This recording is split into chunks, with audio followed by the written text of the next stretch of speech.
We begin with our Newsmaker segment and take a look at some of the issues facing the Kansas City, Missouri City Council. And joining me for that discussion is Councilman Kevin McManus, who represents the 6th District. Prior to joining the council in 2015, McManus served 3 terms in the Missouri House. Councilman, welcome to Ruckus. Thank you for joining us. Thank you for having me, Mike. You represent the 6th District, which is what, essentially the south side of Kansas City? The southwest corridor, essentially from 59th Street all the way to 155th Street. That southwest corridor between Troost and State Line. Once you're past the highways, it actually jogs east all the way abutting Lee Summit, so it includes the Ruskin and Hickman Mills area as well. From what I read, you grew up in the district that you represent. I did. My parents still live in the house I grew up in, so it's pretty cool to represent the area and former neighbors and the area that I live right now. So it's a lot great. of changes over the years? Well, yeah, I mean, one change in particular, I got married and have a family. Obviously, you have 2 kids now. One was born when I was on the council. But beyond that, the amount of development, frankly, and the changes that have happened or continue to happen in the district are really amazing. So you think the changes have primarily been positive over the years? I think so. You know, Kansas City is still a great place, whether you're growing up or raising a family, I think, and that's why I'm excited to continue that tradition with my family. My goal in being on the council, though, is to obviously make sure that it's a place where my kids want to be as well when they're big. I want to double check. You might run for another term? I enjoy my job, so a lot of the work I'm doing, frankly, isn't going to get done in 4 years, so I'm excited to continue that. So yes, I am planning on running for re-election. I'm not running for mayor. Okay, we can rule out that you're not running for mayor. Right. You may be about the only member of the council who is not running for mayor. I'm not going to speak for everybody, but I think there are quite a few of my colleagues that are interested in that job. Yes. You know, I was thinking about what to say to you and what to ask you about, that a lot of the issues, or at least several of the issues that I would typically ask a council member about in recent years are no longer really relevant. They're pretty well resolved. The airport, the downtown convention hotel, the streetcar line issues.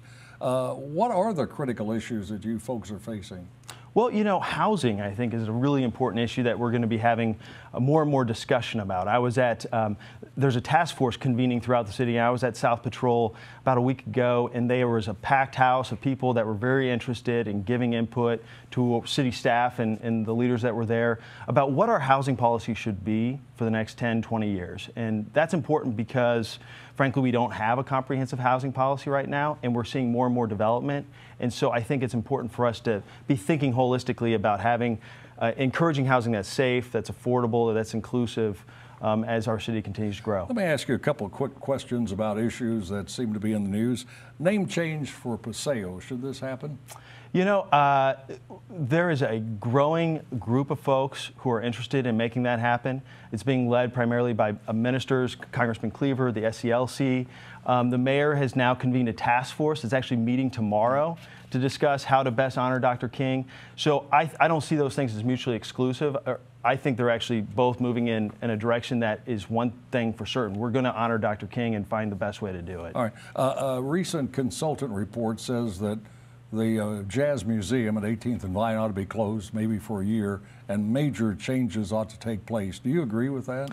I don't disagree that major changes needed to take place. I think the question is, how do we do it in a way that doesn't create more chaos, frankly, that does it in a way that preserves what work has been done and puts a foundation in so that we can build something that will be more lasting and more honoring our jazz traditions. But it has to be retained, do you think? At 18th and Vine, there has to be a jazz museum I think absolutely. I think the jazz tradition in Kansas City is so important to our city's history.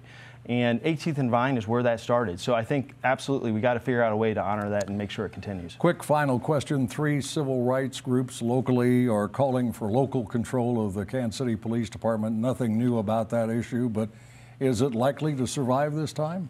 You know, it's an interesting question because I've kind of seen this from both sides, being in the state legislature where we had, you know, obviously the state control and the police board, and now being on the city council where we're actually funding the police department, but we don't really have managerial control over it. And with all the disarray and chaos right now in Jefferson City, I think that that conversation is more salient than ever.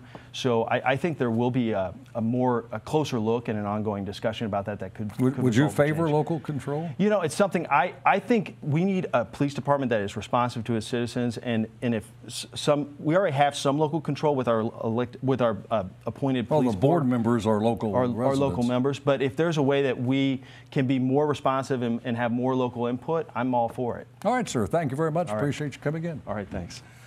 That is Kansas City, Missouri Councilman Kevin McManus. Now let's meet the panel and start a ruckus.